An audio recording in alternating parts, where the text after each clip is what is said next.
Breaking news, a tragedy so painful for the East Valley this morning. Here at 6:30, a second Chandler police officer killed in the line of duty in just days. Yeah, this is breaking news that we have been following all morning long. We have team coverage right now. We begin with Christopher Sign. Chris, you're over at the live desk. We are learning more and more throughout this morning. What do we know now? This is something else. You know, this tragic scene near Pennington Drive and Chandler Boulevard. Let me go ahead and just show you very quickly here. This is Chandler Boulevard. This is Dobson. The 101 would be over in this area here. Now, the exact scene of the crash near Pennington.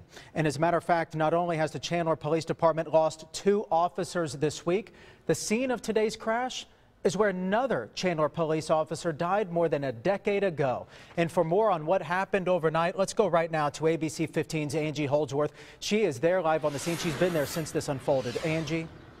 Yeah, this is such a sad situation. This officer on duty simply stopped here at a red light. This is an officer who was on a DUI patrol himself, dedicated to stopping drivers from being on the road. His life now lost to a suspected impaired driver. You can see where that motorcycle ended up after the collision, and then that car just continued on.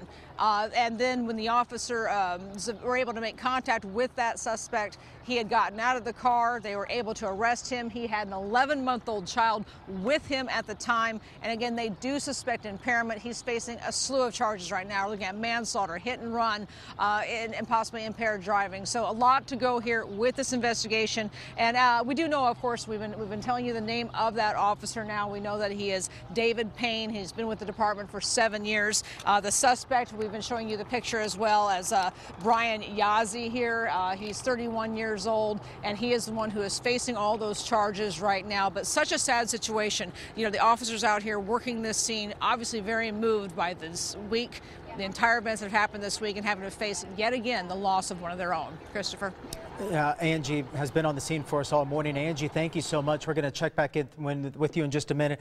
Just wanted to show another photo here of the officer, David Payne here, a 7-year veteran, as we've mentioned, a father and his family grieving right now. Chandler Police making that notification. I also want to show you something very quickly. If we could take my iPad, I want to show our viewers this. This was a tweet from the Chandler Police Department this morning. Are we able to, do we have that? There it is right there. Due to an accident, Chandler Boulevard is closed from Dobson to Alma School. This was the tweet yesterday.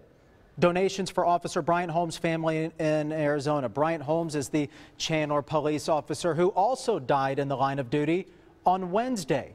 So here, just in a matter of days, we have lost 2 of our finest, 2 people who dedicated their lives into protecting our community. Dan and Connie are going to talk more about this. And guys, this is just heartbreaking when you talk about the number of people that are grieving at this hour. Yeah, it's a tragedy we're all trying to get our heads around, of course. And Sergeant Joe Favazzo, who we spoke with earlier, clearly shaken up by this news as he was revealing the name of that officer, and said that he was very dedicated to DUI enforcement overnight. And just the irony and the tragedy of him possibly being hit by someone who is impaired and killed is just heartbreaking.